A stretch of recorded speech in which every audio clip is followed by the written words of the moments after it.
ପାତଞ୍ଜଳ ଯୋଗସୂତ୍ରର ସମାଧିପାଦର 3 number ସୂତ୍ର। ତଦାଦ୍ରଷ୍ଟୁଃ ସ୍ୱରୂପେ ଅବସ୍ଥାନମ୍। ତଦାଦ୍ରଷ୍ଟୁଃ ସ୍ୱରୂପେ ଅବସ୍ଥାନମ୍।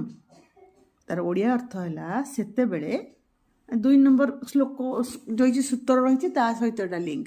ସେତେବେଳେ ମାନେ 2 ନମ୍ବର ସୂତ୍ରର ପର କଥା, ଯେତେବେଳେ ଚିତ୍ତବୃତ୍ତିଟା ନିରୋଧ ହେଲା ତାପରେ ଦ୍ରଷ୍ଟା ଅର୍ଥାତ୍ ଆତ୍ମା ବା ଚେତନା ନିଜର ସତ୍ୟ ସ୍ୱରୂପରେ ଅବସ୍ଥିତ ହୁଏ ବା ଅବସ୍ଥାନ କରେ। ତାର ସରଳ ବ୍ୟାଖ୍ୟା ଦେଖିବା। ଯେତେବେଳେ ମନର ସମସ୍ତ ଚଞ୍ଚଳତା, ବିକ୍ଷେପ ଓ ବୃତ୍ତି ଶାନ୍ତ ହୋଇଯାଏ ସେତେବେଳେ ମଣିଷ ବା ମନୁଷ୍ୟ ନିଜକୁ ଶୁଦ୍ଧ ଚେତନା ରୂପେ ଅନୁଭବ କରେ। ସେ ଶରୀର, ମନ, ବୁଦ୍ଧି ନୁହେଁ, ସେ ହେଲା ଦ୍ରଷ୍ଟା, ସାକ୍ଷୀ ଓ ପୁରୁଷ ବୋଲି। ଦ୍ରଷ୍ଟା ବା ସାକ୍ଷୀ ବା ପୁରୁଷ ବୋଲି ସେ ନିଜକୁ ମନେ କରେ।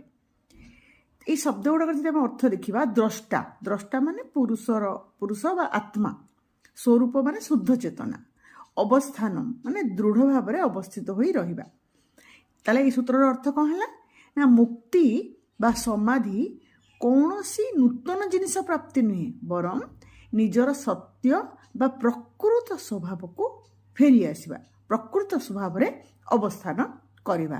ଉଦାହରଣ କେମିତି ଦେଖିବା ବୁଝି ହେବ ନା, ଯେମିତି ବାଦଲ ହଉ ବା ମେଘ ହଉ ଅପସରି ଗଲେ ଆକାଶ ସ୍ୱୟଂ ପ୍ରକାଶିତ ହୁଏ, ସେହିପରି ମନର ବୃତ୍ତି ବା ଚିତ୍ତବୃତ୍ତି ଶାନ୍ତ ହେଲେ ଆତ୍ମା କ'ଣ କରେ ନା ନିଜକୁ ପ୍ରକାଶିତ କରେ।